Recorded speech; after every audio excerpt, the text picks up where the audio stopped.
Perkenalkan, nama saya Natalia Revianka, NIM 1705520035 dari kelas B1 Audit Manajemen. Di sini demi memenuhi tugas, saya akan menjelaskan tentang audit manajemen dan langkah-langkah audit manajemen yang berfokus pada pelaporan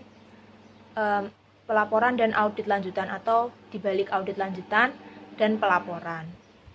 Sebelum kita melangkah ke langkah-langkah audit manajemen, ada baiknya kita mereview dulu audit manajemen dan prinsip-prinsip dasarnya. Nah, dalam melakukan audit, itu seorang auditor haruslah mengetahui langkah-langkah audit yang sudah dijelaskan oleh saya dalam presentasi yang lalu. Langkah-langkah audit itu sangat penting untuk diketahui oleh seorang auditor. Nah, langkah-langkah audit ini tuh ditempuh untuk memenuhi tujuan audit. Nah, tujuan audit ini ditetapkan pada awal sebelum auditor melaksanakan audit, yaitu untuk mencapai perbaikan atas berbagai program atau aktivitas dalam pengelolaan perusahaan yang masih memerlukan perbaikan. Nah, dan dalam perbaikan ini juga itu dilakukan terhadap objek audit atau perusahaan yang akan diaudit. Ya, objek audit itu adalah keseluruhan perusahaan dan atau kegiatan yang dikelola oleh perusahaan tersebut dalam rangka untuk mencapai tujuan perusahaan. Nah, pasti tujuan perusahaan itu untuk memperoleh laba ataupun kesejahteraan karyawannya. Nah, dalam melakukan pelaksanaan audit manajemen ini, ada beberapa hal penting yang harus diperhatikan oleh auditor sebelum melakukan audit manajemen. Nah, yang pertama, auditor harus paham terhadap objek audit, pastinya perusahaan. Auditor juga harus paham terhadap sistem pengendalian internal ataupun flowchart dalam perusahaan, juga susunan karyawannya, dan sistem-sistem lain atau sistem produksi misalnya, atau sistem penjualan dan lain sebagainya. Nah, yang kedua itu penentuan tujuan audit. Nah, tadi tujuan audit itu pasti akan membuat perusahaan menjadi efektif, efisien, dan ekonomis untuk kedepannya. Nah, yang ketiga yaitu penentuan ruang lingkup dan tujuan audit. Yang keempat, review terhadap peraturan dan perundang-undangan yang berkaitan dengan objek audit.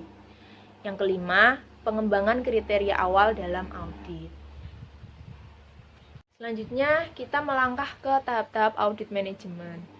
Tetapi saya hanya berfokus kepada audit rinci atau audit lanjutan dan pelaporan ya. Saya hanya mereview audit pendahuluan, review dan lain sebagainya. Saya hanya mereview lagi penjelasan saya kemarin. Lalu saya akan menekankan pada audit rinci dan pelaporan. Nah, sebelumnya ini ada beberapa tahap-tahap audit manajemen yang dilakukan oleh auditor. Ada 5 tahapan audit manajemen, yaitu yang pertama audit pendahuluan, review dan pengujian pengendalian manajemen, lalu audit rinci, pelaporan, dan tindak lanjut. Langkah yang pertama yaitu audit pendahuluan. Audit pendahuluan ini tuh dilakukan untuk mendapatkan informasi latar belakang terhadap objek audit. Seperti penjelasan saya untuk presentasi yang lalu. Nah, audit pendahuluan ini dilakukan untuk mendapatkan informasi latar belakang terhadap objek audit yang dilakukan. Di samping ini, audit pendahuluan ini juga dilakukan untuk penelaahan terhadap berbagai peraturan, ketentuan, dan kebijakan yang berkaitan dengan aktivitas yang diaudit, serta menganalisis berbagai informasi yang telah diperoleh untuk mengidentifikasi hal-hal potensial yang mengandung kelemahan. Jadi, dalam audit pendahuluan ini, auditor melakukan analisis untuk memperoleh hal-hal yang potensial mengandung kelemahan pada perusahaan yang nantinya dapat diperbaiki tentunya dalam langkah-langkah selanjutnya. Nah, dalam audit pendahuluan ini itu auditor memerlukan beberapa menggunakan beberapa cara untuk melaksanakan audit pendahuluan, yaitu dengan mengajukan daftar pertanyaan atau tanya jawab, dan menggunakan laporan manajemen, dan observasi terhadap pelaksanaan audit pendahuluan. Tahap yang kedua, saya juga hanya mereview. Pada tahap yang kedua ini, auditor itu melakukan review dan pengujian terhadap pengendalian manajemen perusahaan. Tujuannya untuk menilai efektivitas pengendalian manajemen dalam mendukung pencapaian tujuan perusahaan. Dari hasil pengujian ini auditor dapat lebih memahami pengendalian yang berlaku pada perusahaan, sehingga dengan lebih mudah dapat diketahui potensi-potensi terjadinya kelemahan pada berbagai aktivitas yang dilakukan. Nah, jadi audit pendahuluan dan review ini berkaitan dan harus dilaksanakan secara berurutan sehingga dapat mencapai tujuan audit.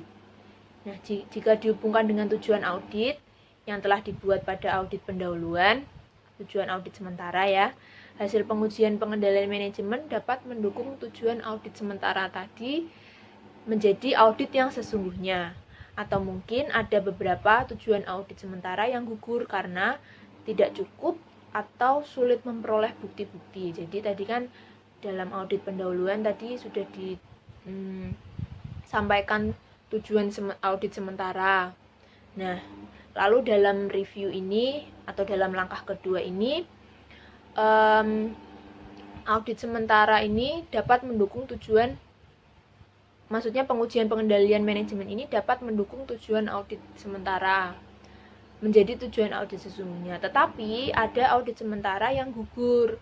Tujuan audit sementara yang gugur ini dikarenakan bukti-bukti tidak cukup atau sulit diperoleh oleh auditor yang mendukung tujuan audit tersebut.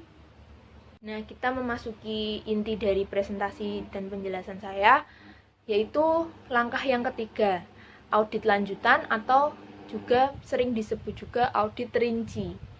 Nah, pada tahap ini, auditor melakukan pengumpulan bukti yang cukup dan kompeten untuk mendukung audit yang telah dilakukan. Jadi, dalam audit rinci ini, auditor itu melakukan pengumpulan bukti yang cukup dan kompeten. Jadi, pengumpulan bukti itu dilaksanakan oleh auditor demi mencapai atau mendukung tujuan audit yang pertamanya, yaitu memberikan rekomendasi kepada perusahaan untuk mencapai efisien, efektivitas, dan ekonomis. Pengumpulan bukti ini harus cukup dan kompeten agar tujuan audit yang telah dilakukan itu terdukung dan nantinya dapat perusahaan atau objek audit dapat berjalan dengan baik dan memperbaiki kesalahan atau kelemahan. Nah, pada tahap ini juga dilakukan pengembangan temuan untuk mencari keterkaitan antara satu temuan dengan temuan yang lain dalam menguji permasalahan yang berkaitan dengan tujuan audit. Jadi, keterkaitan antara satu temuan dengan temuan yang lain ini harus dicari. Jadi, antara bukti yang satu dengan bukti yang lain itu harus dicari keterkaitannya sehingga dapat menguji permasalahan yang berkaitan dengan tujuan audit. Nah, temuan yang harus cukup dan relevan juga kompeten dalam tahap ini itu harus disajikan dalam kertas kerja audit atau yang biasa disebut dengan KKA. Nah, untuk mendukung kesimpulan audit yang dibuat dan rekomendasi yang diberikan, kertas kerja ini dapat diorganisir berdasarkan subunit dari usaha yang diaudit, seperti berdasarkan cabang atau bagian perusahaan. Nah, urutan prosedur audit dilaksanakan seperti audit pendahuluan dan bukti, atau setiap sistem logis yang mempertinggi pemahaman auditor terhadap pekerjaan yang dilakukan oleh auditor. Tujuan mengumpulkan bukti dalam audit lanjutan atau audit rinci ini adalah untuk mendapatkan dasar faktual atau kenyataan dalam menilai kriteria performa yang sebelumnya telah diidentifikasi dalam langkah-langkah sebelumnya yang tadi, yaitu audit pendahuluan dan review. Nah, dalam tahapan ini auditor juga harus mengikhtisarkan bukti-bukti yang cukup kompeten, material, dan relevan untuk dapat menentukan tindakan yang dilakukan oleh manajemen dalam mengatasi penyimpangan-penyimpangan yang dapat merugikan perusahaan. Jadi bukti-bukti ini harus diikhtisarkan oleh auditor.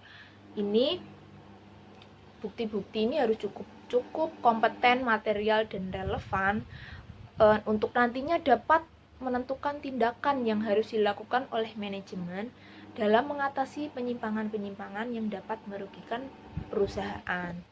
Dalam audit rinci atau audit lanjutan ini ada beberapa langkah yang harus dilakukan oleh auditor demi mencapai tujuan audit, yaitu yang pertama, itu auditor harus mengumpulkan tambahan informasi latar belakang.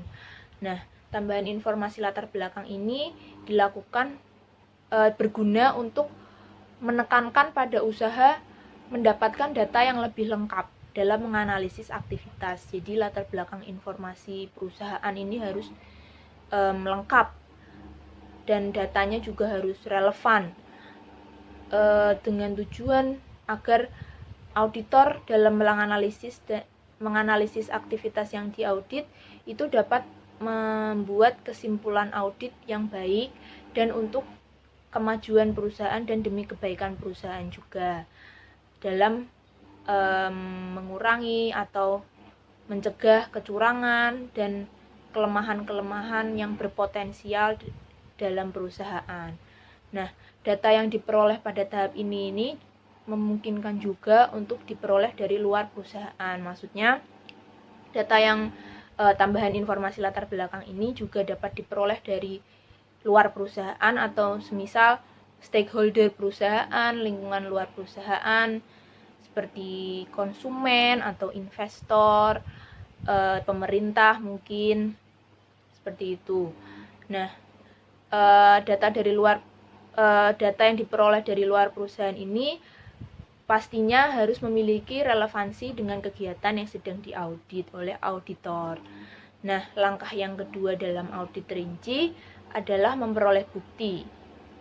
Dari sudut pandang auditor, biasanya bukti ini adalah fakta dan informasi yang dapat digunakan sebagai dasar pembuatan kesimpulan audit.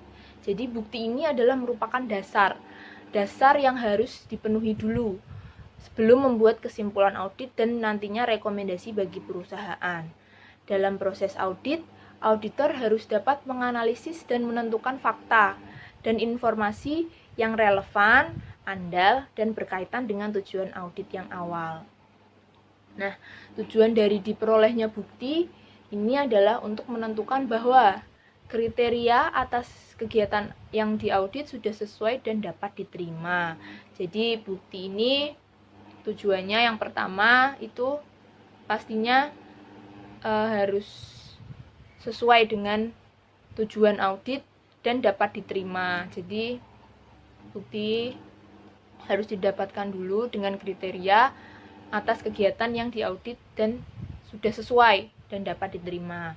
Lalu tujuan dari diperolehnya bukti ini adalah yang kedua, terdapat pelaksanaan yang menyimpang atau merupakan penyebab dari timbulnya akibat yang kurang menguntungkan bagi kegiatan yang diaudit. Jadi, tujuan diperolehnya bukti itu untuk melihat ada pelaksanaan atau kegiatan yang menyimpang atau tidak. Nah, kegiatan atau pelaksanaan yang menyimpang ini merupakan penyebab dari timbulnya akibat yang kurang menguntungkan bagi kegiatan yang diaudit atau tidak, itu tujuan dari diperolehnya bukti. Selanjutnya, tujuan dari diperolehnya bukti ini yang ketiga yaitu terdapat akibat yang cukup penting dan material dari terjadinya perbedaan antara kondisi dengan kriteria yang ditetapkan. Nah, untuk langkah yang ketiga dalam audit rinci, selanjutnya yang tadi memperoleh bukti, yang tadi mengumpulkan tambahan informasi latar belakang. Nah, yang ketiga ini membuat ringkasan dan mengelompokkan bukti. Jadi, bukti-bukti yang sudah ditemukan itu kemudian diringkas dan dikelompokkan sesuai dengan elemen tujuan audit. meliputi kriteria, penyebab dan akibat bukti-bukti yang termasuk dalam kriteria, dan lain sebagainya. Sedangkan bukti-bukti yang termasuk dalam kelompok penyebab biasanya berupa berbagai tindakan atau berbagai pelaksanaan yang menyimpang yang tidak dilakukan, yang merupakan sumber terjadinya ketidakekonomisan, ketidakefisienan, dan ketidakefektifan dalam tujuan audit. Nah, bukti-bukti yang merupakan kelompok akibat biasanya ditemukan terlebih dahulu. Penyebab ini ditemukan kedua, akibat ditemukan pertama sebelum penyebab. Bukti-bukti ini adalah hasil pengukuran antara penyebab yang terjadi dengan kriteria yang berhubungan dengan penyebab tersebut. Lalu langkah yang keempat yaitu dalam audit lanjutan, yaitu pengembangan temuan dalam audit lanjutan. Pengembangan temuan merupakan pengumpulan atau sintesa informasi khusus yang bersangkutan dengan aktivitas yang diaudit, dievaluasi, dan yang dianalisis, karena diperkirakan akan menjadi perhatian dan berguna bagi pengguna laporan keuangan. Nah, pengumpulan dan sintesa informasi khusus yang bersangkutan dengan aktivitas audit ini harus dievaluasi dan dianalisis, karena pengembangan temuan dalam audit lanjutan ini nantinya akan berguna bagi pengguna laporan audit, yaitu bisa stakeholder dari perusahaan, investor misalnya, untuk keyakinannya dalam menanamkan modal dalam perusahaan ini dan lain sebagainya. Nah, dengan pengembangan temuan ini akan diketahui secara lebih jelas tentang adanya penyimpangan yang terjadi, penyebab terjadinya penyimpangan, dan akibat yang ditimbulkan dari penyimpangan tersebut, serta rekomendasi yang akan diberikan untuk memperbaiki penyimpangan tersebut. Nah, langkah selanjutnya yaitu perubahan luas dan arah pengembangan temuan. Nah, informasi yang diperoleh selama pengembangan temuan yang tadi langkah sebelumnya itu mungkin mengarahkan perlunya untuk melakukan perubahan atau arah atau tekanan terhadap audit yang telah direncanakan. Jadi tadi temuan sudah dikembangkan, audit sudah direncanakan, tetapi audit ini dapat berubah lagi karena pengembangan temuan ini tidak sesuai dengan tujuan audit. Ya, tadi kan sudah direncanakan, tapi perluasan ini diperlukan terhadap audit aktivitas audit manajemen. Nah, ini tuh digunakan dengan cara mengawasi secara seksama terhadap perkembangan hal-hal yang mungkin merupakan temuan auditor akan segera dilaksanakan. Nah, ini dilakukan agar auditor segera bisa mengambil keputusan tentang wujud kegiatan selanjutnya. Jadi tadi sudah direncanakan audit, tapi perlu dilakukan pengembangan temuan, dan nantinya pengembangan temuan ini harus dilaksanakan perubahan luas. Jadi setelah pengembangan temuan ini dilakukan, itu pasti akan ada perubahan luas atau perubahan arah atau perubahan tekanan terhadap audit yang telah direncanakan, agar nantinya perluasan ini sesuai dengan arah pengembangan temuan, dan nantinya auditor dapat segera bisa mengambil keputusan tentang wujud kegiatan selanjutnya yang harus dilaksanakan dalam audit. Jadi secara singkat, langkah-langkah yang dilakukan auditor dalam melaksanakan audit rinci atau audit lanjutan ini, terdapat beberapa langkah yang harus dilaksanakan dan diperhatikan oleh auditor. Nah, itu yang pertama, yaitu mengumpulkan tambahan informasi latar belakang perusahaan guna sebagai dasar untuk pembuatan audit, dan memungkinkan juga data ini diperoleh dari luar perusahaan, misalnya stakeholder dan lain sebagainya. Lalu langkah yang kedua yaitu memperoleh bukti. Bukti ini adalah fakta bagi auditor dan informasi yang didapat digunakan sebagai dasar pembuatan kesimpulan audit.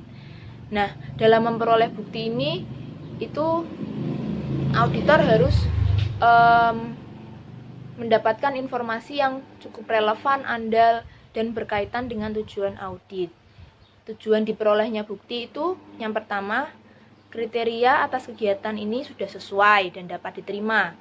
Tujuan yang kedua yaitu terdapat pelaksanaan yang menyimpang, yang merupakan penyebab dari timbulnya akibat yang kurang menguntungkan bagi kegiatan yang diaudit. Jadi, auditor harus mengerti pelaksanaan yang menyimpang.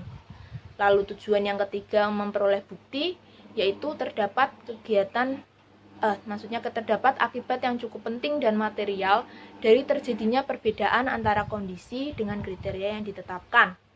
Lalu langkah audit rinci selanjutnya yaitu membuat ringkasan dan mengelompokkan bukti. Jadi bukti-bukti tadi yang telah ditemukan ini harus diringkas dan dikelompokkan sesuai dengan elemen tujuan audit. Itu guna memudahkan auditor dalam membuat kesimpulan nantinya atau mereview kembali bukti-bukti dalam mengungkapkan temuan-temuan. Nah, ini tuh bukti-bukti tadi dikelompokkan dan diringkas biasanya dalam kertas kerja audit yang tadi sudah dijelaskan. Dan bukti-bukti ini itu merupakan kelompok akibat atau penyebab dan akibat. Jadi penyebab itu ditemukan setelah akibat ditemukan sebelum penyebab. Nah, bukti ini nantinya digunakan untuk menentukan kesimpulan audit dan rekomendasi bagi perusahaan jika terdapat dalam bukti-bukti ini terdapat kegiatan yang menyimpang dalam perusahaan atau objek audit. Nah, langkah yang selanjutnya dalam audit rinci itu pengembangan temuan dalam audit lanjutan. Jadi, temuan atau bukti tadi itu dikembangkan dengan cara sintesa informasi khusus yang bersangkutan dengan aktivitas yang diaudit, dievaluasi, dan dianalisis. Karena ini tuh diperkirakan akan menjadi perhatian dan berguna bagi pengguna laporan keuangan. Laporan audit. Nah, langkah yang kelima dalam audit rinci itu perubahan luas dan arah pengembangan temuan. Jadi auditor tadi kan sudah menentukan dan merencanakan, tetapi dalam pengembangan temuan ini itu pasti arahnya akan berbeda dengan yang direncanakan atau ekspektasi tidak sesuai dengan realitanya. Oleh sebab itu, auditor melakukan perubahan arah atau tekanan terhadap audit yang telah direncanakan tadi, atau perlu dilakukan perluasan atau pengurangan terhadap ruang lingkup audit dengan mengawasi secara seksama terhadap perkembangan hal-hal yang mungkin merupakan temuan auditor. Ini tujuannya agar auditor segera bisa mengambil keputusan tentang wujud kegiatan selanjutnya yang harus dilaksanakan oleh auditor. Nah, langkah yang selanjutnya dalam audit manajemen tadi kan kita sudah membahas tentang audit lanjutan atau audit rinci. Nah, langkah selanjutnya itu ada pelaporan. Nah, tahapan pelaporan ini bertujuan untuk mengkomunikasikan hasil audit termasuk rekomendasi yang diberikan pada berbagai pihak yang berkepentingan dalam objek audit. Hal ini itu penting untuk meyakinkan pihak manajemen tentang keabsahan hasil audit dan mendorong pihak-pihak yang berwenang untuk melakukan perbaikan terhadap berbagai kelemahan yang telah ditemukan. Jadi setelah bukti-bukti tadi ini dikomunikasikan, lalu akhirnya terjadi pelaporan. Dan pelaporan ini digunakan untuk mendorong pihak-pihak yang berwenang melakukan perbaikan terhadap berbagai kelemahan yang ditemukan. Itu harapannya oleh auditor. Nah, laporan ini disajikan dalam bentuk komprehensif atau menyajikan temuan-temuan penting hasil audit untuk mendukung kesimpulan audit dan rekomendasinya. Rekomendasi ini harus disajikan dalam bahasa operasional dan mudah dimengerti, serta menarik untuk ditindaklanjuti. Jadi rekomendasi dilakukan atau dibuat oleh auditor itu harus dengan bahasa yang operasional atau bahasa formal dan dapat dimengerti oleh orang-orang atau pihak-pihak yang berwenang dalam objek audit, serta harus menarik untuk ditindaklanjuti nantinya sehingga perusahaan dapat lebih baik lagi ke depannya. Walaupun laporan formal dapat dianggap sebagai langkah terakhir dalam manajemen audit, laporan informal atau laporan rekomendasi ini harus dibuat selama audit. Maksudnya laporan informal ini yang tadinya dalam kegiatan pelaksanaan itu pasti auditor melaporkan, mencatat berbagai hal, bukti temuan dan lain sebagainya itu dilaporkan dalam laporan informal. Sebagai contoh, apabila auditor menemukan sesuatu yang tidak sesuai selama survei pendahuluan atau review atau dalam menemukan bukti dalam melaksanakan audit lanjutan, ini tuh auditor harus membuat laporan informalnya sehingga nanti dapat memudahkan lagi auditor untuk membuat kesimpulan audit. Nah, auditor juga harus menyelidiki, menilai, dan melaporkan segala sesuatu yang terjadi tadi dalam laporan informal daripada menunggu sampai audit selesai. Nanti auditor bisa saja lupa karena auditor kan juga manusia. Nah, jadi selama pelaksanaan audit ini, auditor juga harus mencatat berbagai hal yang penting dan berbagai temuan yang penting sehingga nantinya tidak lupa dalam menyampaikannya dalam laporan formal dan rekomendasi. Nah, bagian akhir dari proses audit manajemen ini bisa jadi ini adalah pelaporan hasil audit. Karena nantinya pasti ada tindak lanjut, tapi dalam proses audit manajemen ini pastinya pelaporanlah yang terakhir. Dalam akuntansi dan lain sebagainya itu kan pasti aktivitas terakhir yang telah dilakukan itu kan harus dilaporkan. Jadi pelaporan ini merupakan bagian akhir dari proses. Ada dua cara pelaporan audit manajemen, yaitu yang pertama cara penyajian yang mengikuti arus informasi yang diperoleh selama tahapan-tahapan audit. Yang kedua, cara penyajian yang mengikuti arus informasi yang menitikberatkan penyajian kepada kepentingan para pengguna laporan hasil audit. Nah, temuan audit ini harus dilengkapi dengan kesimpulan sebelum didiskusikan dengan auditor yang lain atau dengan objek audit. Lalu komentar dari pihak-pihak ini tuh juga dilaporkan dalam laporan audit. Hasil akhir ini adalah laporan. Tadi kan saya sudah menjelaskan hasil akhir dari proses pasti adalah laporan atau pelaporan. Laporan audit manajemen ini harus disusun secara cermat, jelas, ringkas, dan objektif atau sesuai fakta. Pastinya tujuannya untuk memudahkan atau memudahkan dimengerti, mudah dipahami. Karena pengguna laporan ini tidak hanya auditor atau manajemen perusahaan, tapi juga halayak umum yang akan berkepentingan nantinya di perusahaan ini. Juga laporan ini harus mengungkapkan temuan-temuan dan hasil pemeriksaan, serta juga harus mengungkapkan rekomendasi dari auditor untuk perbaikan. Nah, laporan hasil pemeriksaan hendaknya meliputi dan disusun dengan cara sebagai berikut. Yang pertama itu informasi latar belakang perusahaan ini disajikan harus dapat memberikan latar belakang permasalahan yang sama di antara auditor dan jadi latar belakangnya ini harus sinkron ya, jadi harus umum yang harus diketahui. Yaitu yang pertama, kapan organisasi itu didirikan, tujuan pendirian organisasi, pelaksanaan kegiatan atau tujuan program audit ini, lalu karakteristik kegiatan dan ruang lingkup aktivitas, siapa saja yang mengepalai organisasi atau struktur organisasinya itu bagaimana, lalu alasan yang mendasari dilakukannya manajemen itu apa, dilakukannya audit manajemen maksud saya itu apa, dan nantinya kesimpulan audit disertai bukti-bukti yang mendukung tujuan audit. Jadi tadi kertas kerja itu digunakan untuk menyusun nantinya kesimpulan audit atau laporan yang harus dilaporkan oleh auditor kepada pihak manajemen, pihak objek audit, dan pihak berwenang yang relevansi dengan atau berhubungan langsung atau tidak langsung dengan nantinya perusahaan atau objek audit. Nah, selanjutnya yaitu rumusan saran yang berhasil diformulasikan.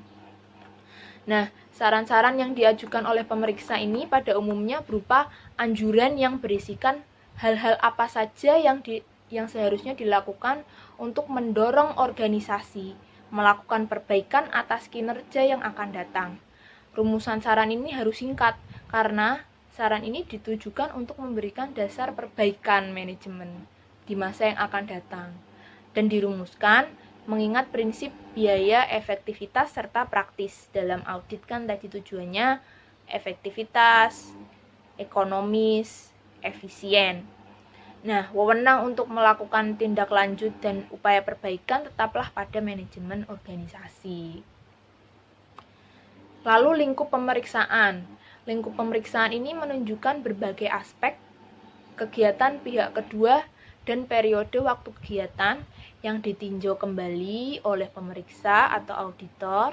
Nah, pihak kedua ini biasanya pihak yang berhubungan langsung dengan perusahaan, misalnya supplier atau dan lain sebagainya ya. Untuk supplier itu contoh untuk perusahaan manufaktur biasanya.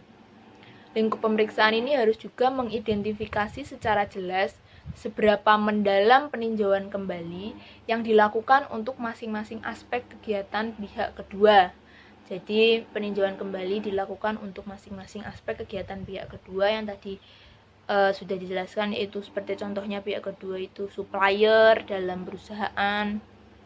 Nah, laporan tersebut hendaknya dapat memberikan motivasi kepada unit manajemen yang diperiksa atau yang diaudit untuk melaksanakan tindak lanjut atas rekomendasi-rekomendasi yang disajikan dalam laporan tersebut. Jadi laporan ini nantinya harus dapat ditindaklanjuti oleh manajemen atau pihak-pihak berwenang demi menghasilkan atau mewujudkan tujuan perusahaan awal, yaitu tujuan perusahaan awal dan untuk memperbaiki kelemahan-kelemahan yang terdapat dalam perusahaan yang nantinya dapat berguna bagi perusahaan dan kemajuan perusahaan itu sendiri. Setelah tadi dilakukan pelaporan, langkah yang selanjutnya yang kelima yaitu tindak lanjut. Tadi kan dalam pelaporan kita review kembali, tadi kan dalam pelaporan juga terdapat rekomendasi yang telah diberikan auditor.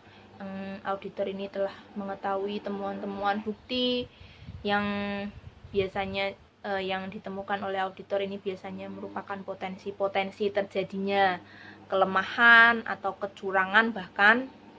Nah, ini tuh laporan ini berisi tentang bukti-bukti tadi. Selain itu juga harus terdapat rekomendasi untuk memperbaiki perusahaan menjadi lebih baik. Nah, rekomendasi ini harus dilaksanakan atau ditindaklanjuti perusahaan, manajemen, atau pihak-pihak yang berwenang. Jadi langkah yang terakhir dalam audit manajemen itu adalah tindak lanjut. Tindak lanjut ini bertujuan untuk mendorong pihak-pihak yang berwenang untuk melaksanakan tindak lanjut sesuai dengan rekomendasi yang telah diberikan auditor.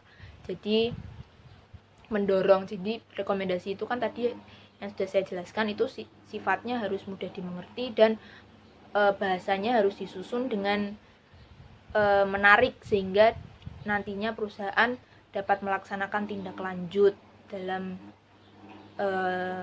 memperbaiki perusahaan atau kelemahan perusahaan yang tadi telah ditemukan oleh auditor. Oleh karena itu rekomendasi